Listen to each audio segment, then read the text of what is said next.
My question is actually for Dr. Renicki. So the research that you're doing is quite exciting.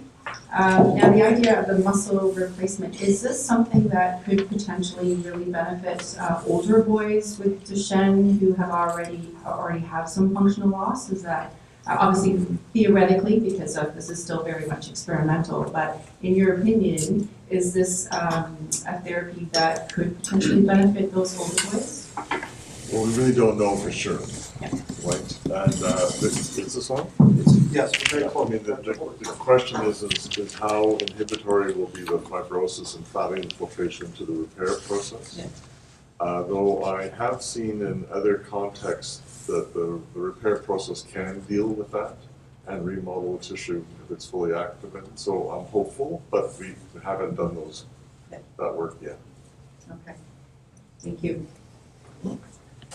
Any audience members, questions? Well, just sort of a follow-up on that. In your earlier studies, how young were the mice that you used? Like, what do you imagine that the initiation of therapy might be at the time?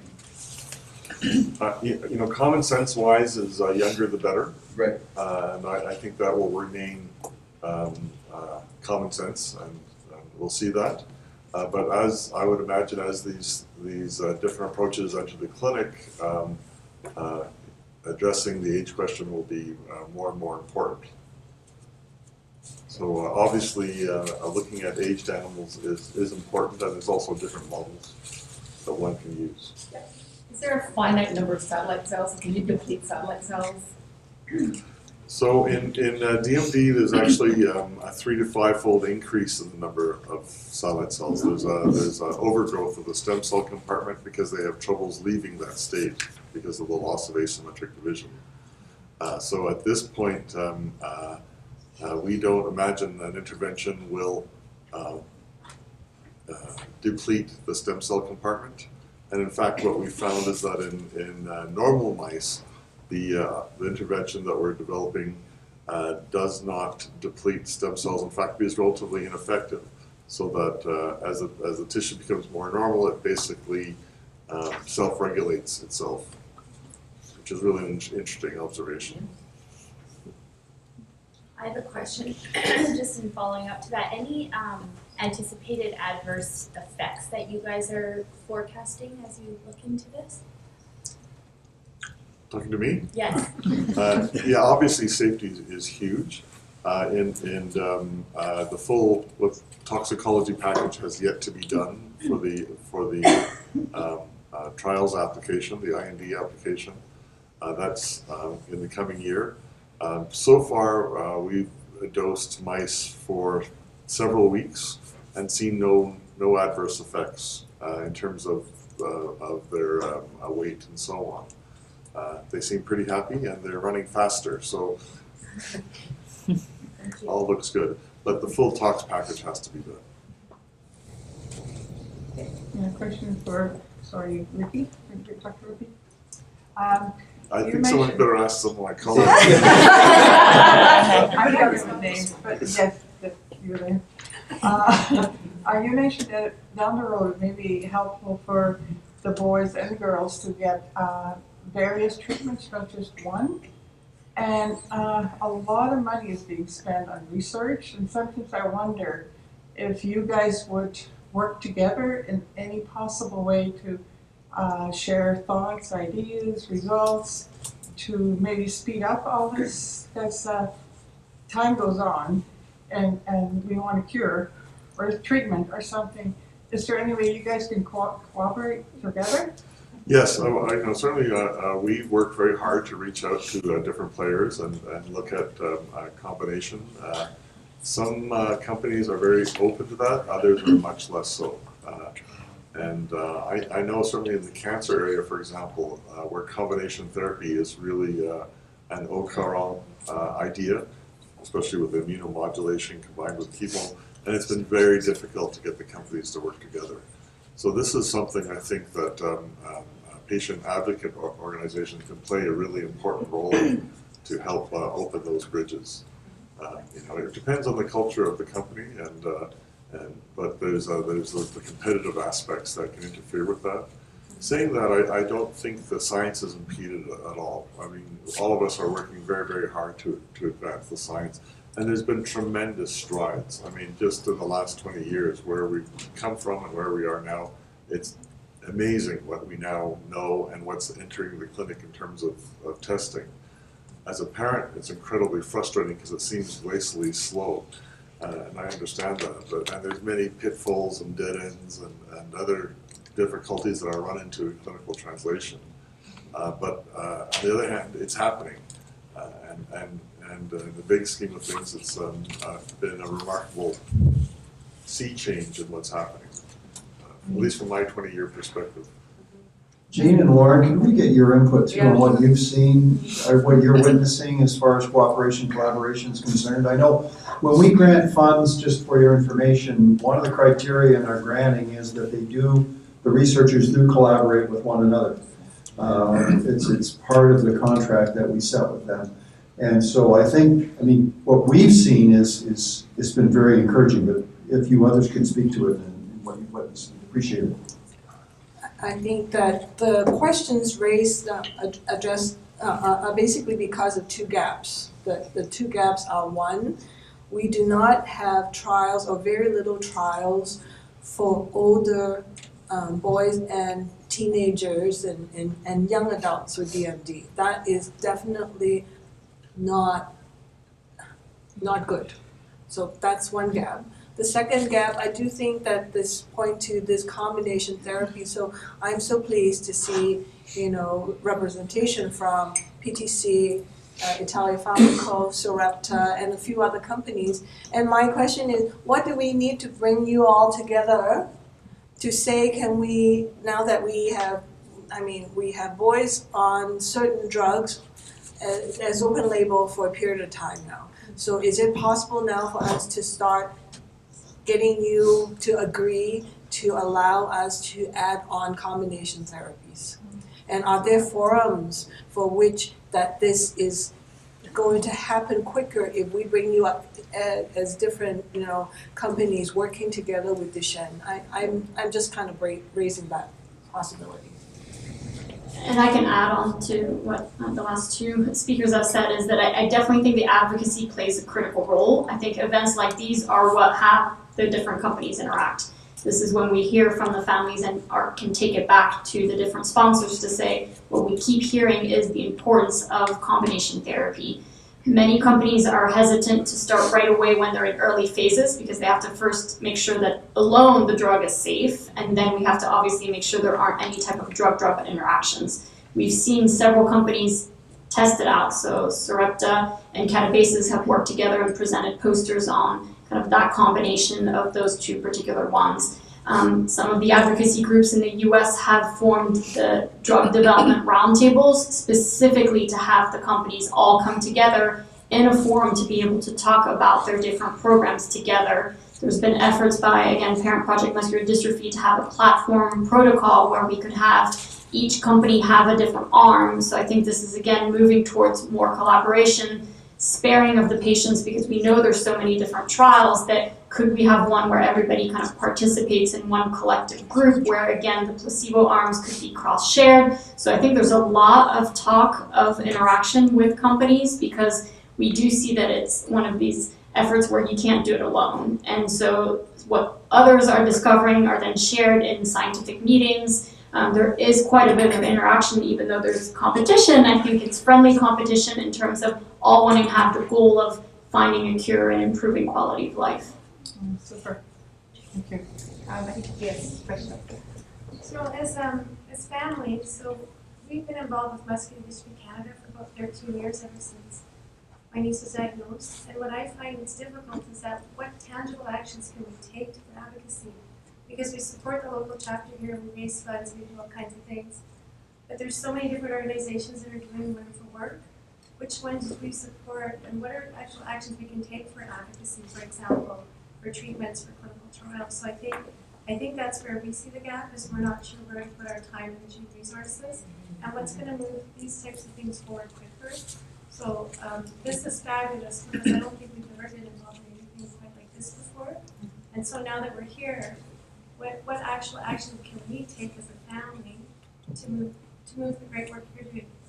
If I could just, please ask the panel to participate, but the two folks at the very back of the room here, the purple sweater and the black jacket, Joanne and Ryan, are going to take an hour this afternoon. The reason we've dedicated an hour to advocacy is just because of what you've said. It is so important. We are going to require everybody in this room at some point when these drugs come available to make sure that they're available to the children who are affected by Duchenne in Canada, and that we get approvals and that we get them paid for, and that they are accessible the same time they are in Europe or the USA or wherever. That's critical. These people will walk us through this afternoon, step by step, how you can advocate when and not if. It is going to be necessary. That's the good news, because the drugs are coming. And we'll hear more about that. But sorry to interrupt, but I did want to point that out this afternoon. So go ahead. Yeah, I was just going to say, it's very important. And one thing that I have seen, and I talked about the passion that Jesse's Journey has for the Duchenne community, it's just amazing what they've done in the last year or two. And they are kind of the prime patient advocacy organization up here. In the U.S., we do have several other organizations and different companies that we work very closely, but it's been great to work with Jesse's Journey, and I think that this afternoon you'll hear a lot about it as well. Thank you. Yes, so really. I'd just like to add to what's been said. The anxiety or the concern a family has, of course, is about timing, right? Yep. And like just thinking of this Juvenistat, I know when the trials came out, the criteria is about ambling. Well, you get to a point where you're starting to drop out of that, and I know we felt that personal anxiety and that frustration of going through that stage, and you can't do anything about it, but all of a sudden you don't qualify anymore. And then when you talk about stacking procedures or therapies, well, if you don't get to ground or level one or first base, then you don't, all of a sudden you're falling by the wayside and the years keep going by. Interesting to hear too that it seems like there's a lot more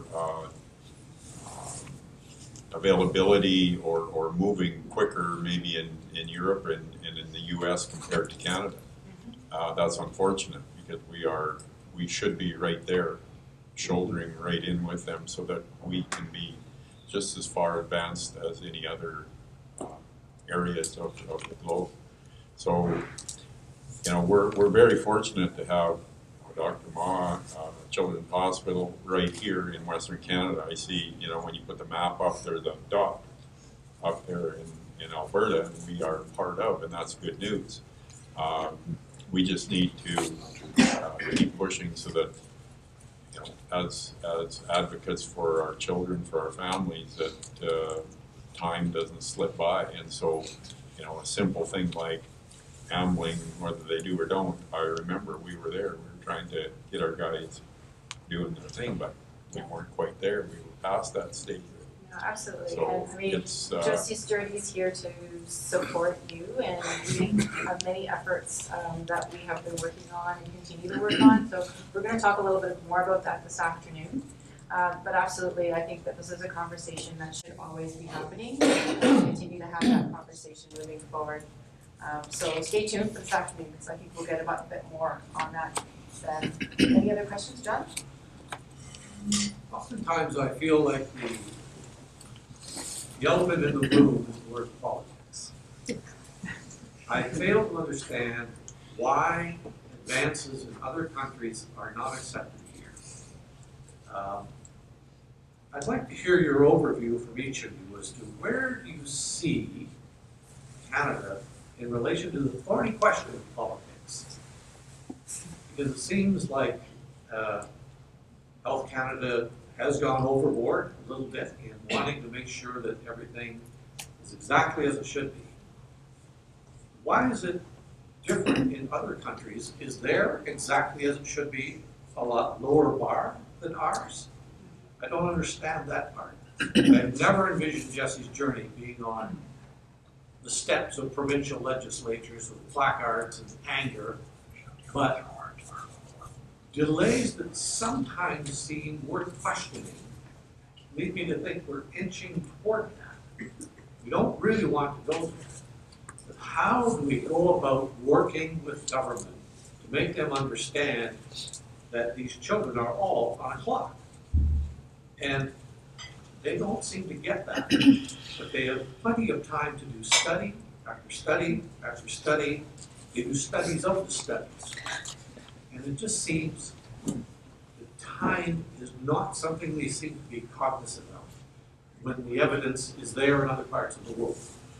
I wonder if each of you could comment on that, and what can we do as parents and an organization and as joint organizations to bring pressure to bear, knowing that we have to make sure it's done properly but quickly.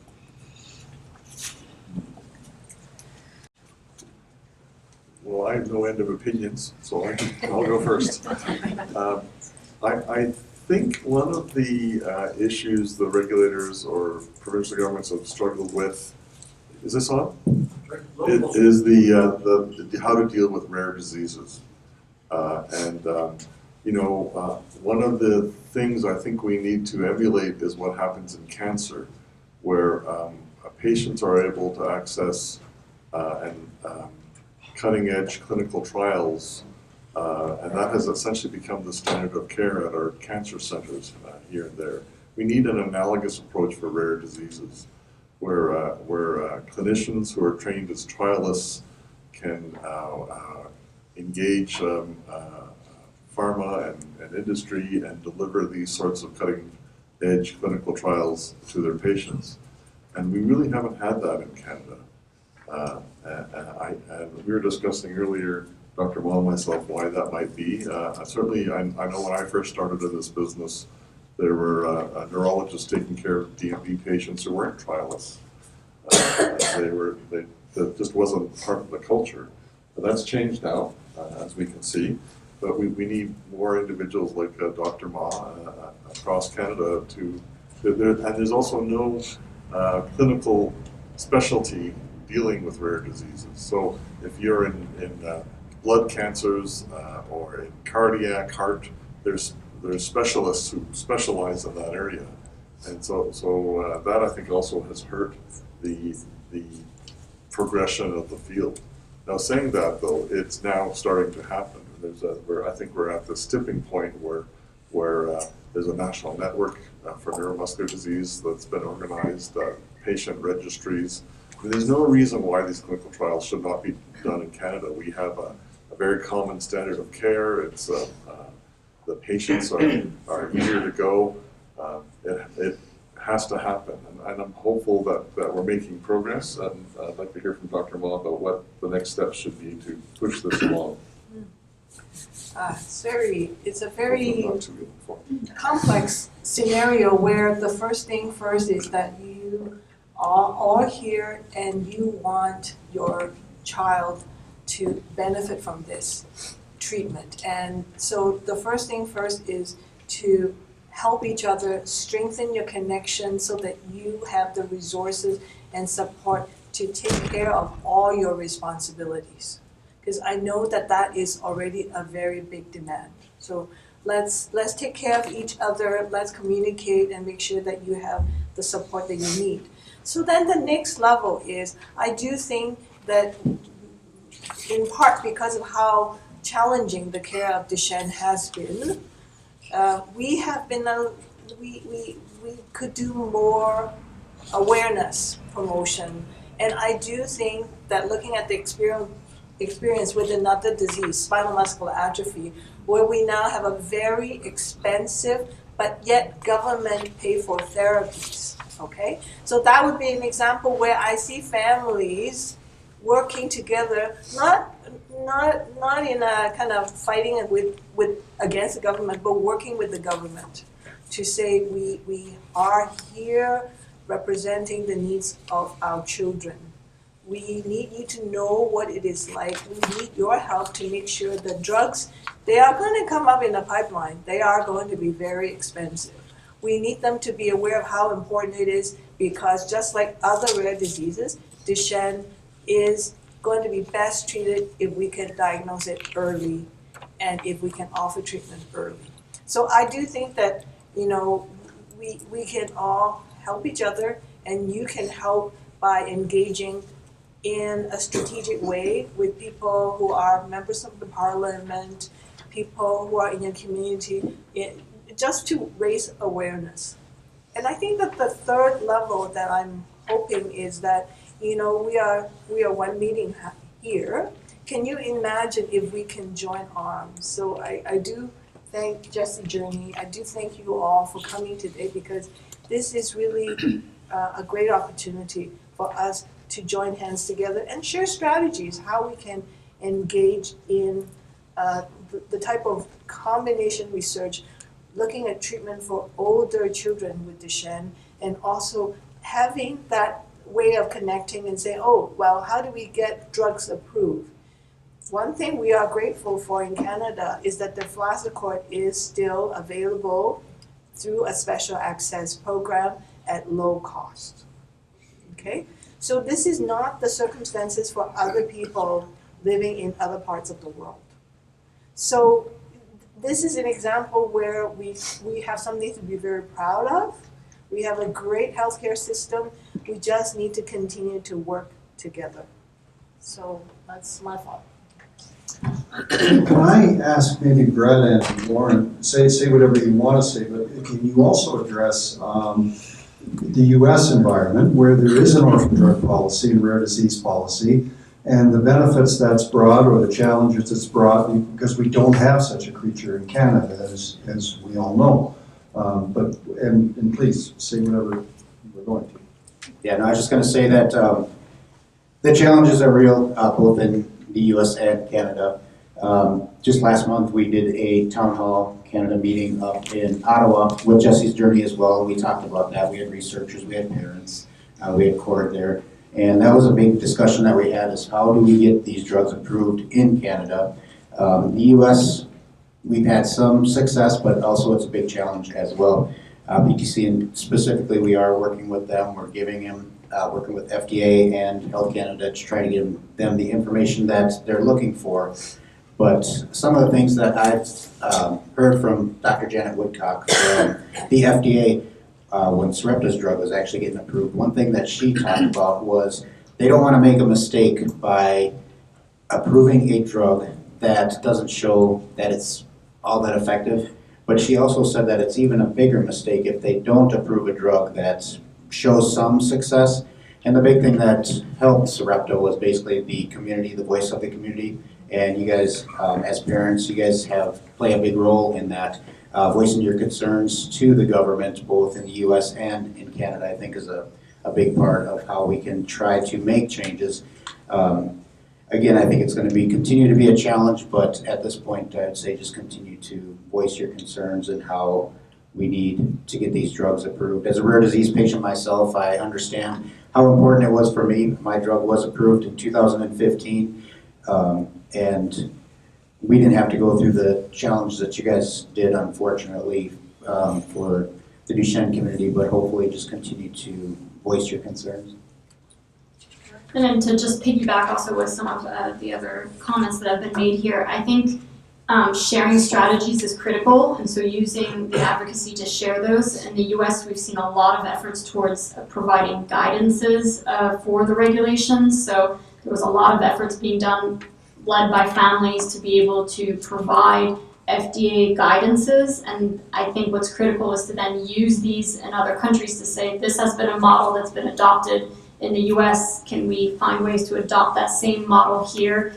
We've seen in Europe and in the US that it has taken advocacy to go and advocate and go on the steps of the Senate and the government. Unfortunately, I think we've seen some companies attempt to do parallel guidance to try to get EMA and FDA approval in parallel. I think that's become quite challenging because they still have different requirements. We've heard certain companies come back and say, the EU required it to be placebo controlled and the US didn't want a placebo. And so how do you then have the parallel guidance when you're at odds in terms of some of the recommendations? So I think it is hearing from one another and taking those strategies to say, how can we learn from other groups and other foundations, and then being able to build on what's already been done by others, and kind of being able to continue to do that to inform the government, inform them of the successes. PTC have heard they have conditional approval in Europe, but yet that has not quite met the requirements of that same data here in the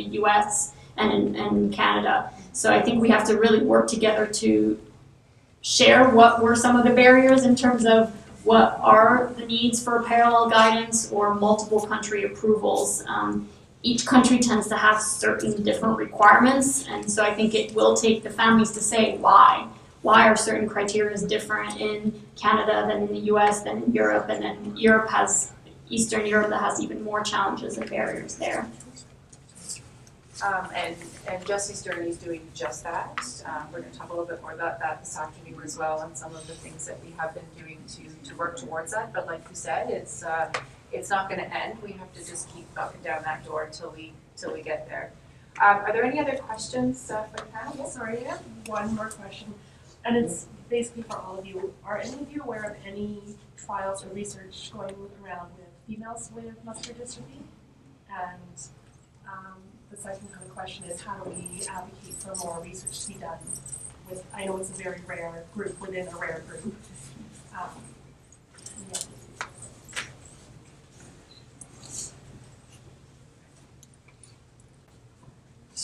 So quickly, I do want to say that women who are manifesting carriers can get a lot of problems with muscle pain, muscle weakness, and so on. So some of the strategies that we're describing for, Duchenne could work for females as well as for women who are carriers, but we call them manifesting, meaning that they do have the symptoms. And so I think that, again, at this meeting, this is great for us to come to PTC, Sarepta, and all of you, Dr. Radicki, and think about doing studies also for women with muscular dystrophy, because all these strategies should help. And I think that women tend to be underrepresented in research, no question. So these are, again, some of those things that, thank you for asking the question, and I think just bringing that to our attention, and let's just keep asking. I would echo that for sure. I think hearing at these meetings, we can return to the companies and say, this is voiced at every meeting, this has to be a priority.